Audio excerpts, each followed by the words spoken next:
Hey YouTube, Awesome Writer here. Welcome to my review for Mighty Morphin issue 9. A little bit late on this one, sorry about that, but let's go ahead and talk about it.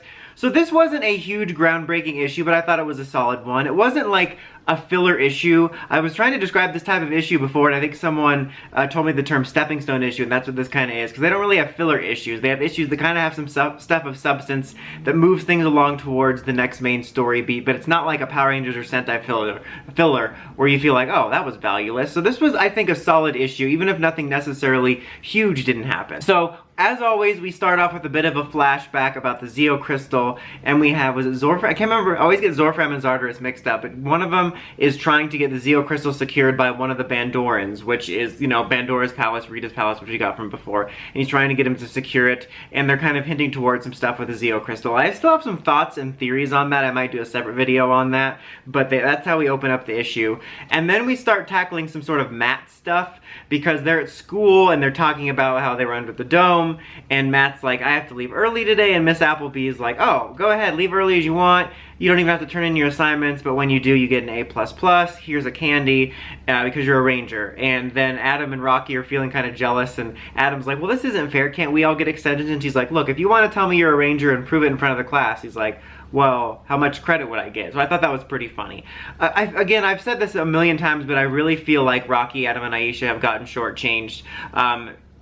Ever since they appeared, really. I mean, since they showed up, I feel like we haven't gotten very much to them, so I'm a little bit disappointed about that, and I'm still hoping for more, but I enjoyed that interaction. And I thought it was an interesting thing, which I never really thought about, because we've been doing so many interesting story arcs, I almost forget about the whole school aspect of it, and I thought it was interesting to see him get special treatment, because he is still a high school student, Matt, that is, so that was kind of interesting. And then the Rangers are scouting this, like, disturbance, or the scan disturbance they found, and that Matt happens to be there as well, and it just kind of leads to some sparring between him and Tommy, like not literally, I mean, did they fight? I don't think they fought, but like, you know, verbal sparring about like, you know, I don't want to take those powers from you if I don't have to, and that always bothers me. It's really funny how much I kind of don't like Tommy in the comic, like main Tommy. He's very much feels like a Zordon extension of like, oh, well, we're the only ones that know how to be Rangers and we decide who's a Ranger. And so I'm not really a fan of this version of him, to be honest. We'll have to see how it goes, but it's just kind of this little, you know, passive-aggressive exchange about their different ideologies and handling this threat, and it's really funny because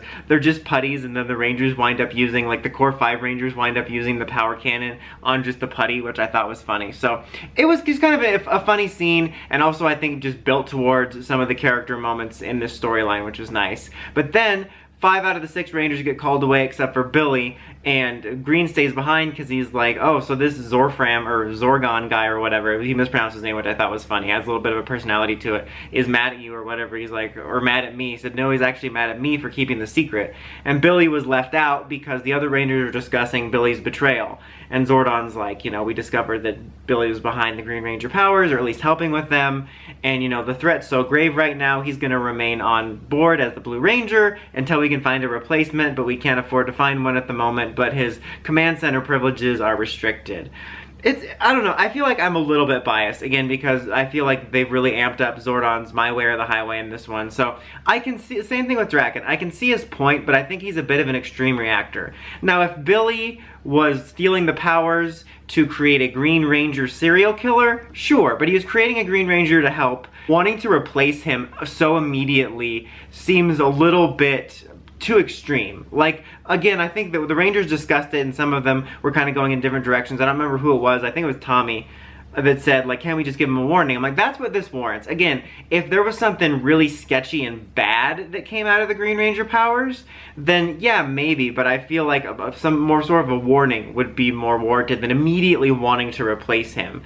Because, I mean, I would say nothing bad has happened out of the Green Ranger. I mean, objectively bad. From Zordon's point of view, from his dogmatic, narrow-minded view, yeah, he thinks it's bad, but the Green Ranger hasn't really done anything bad, so that's definitely interesting there.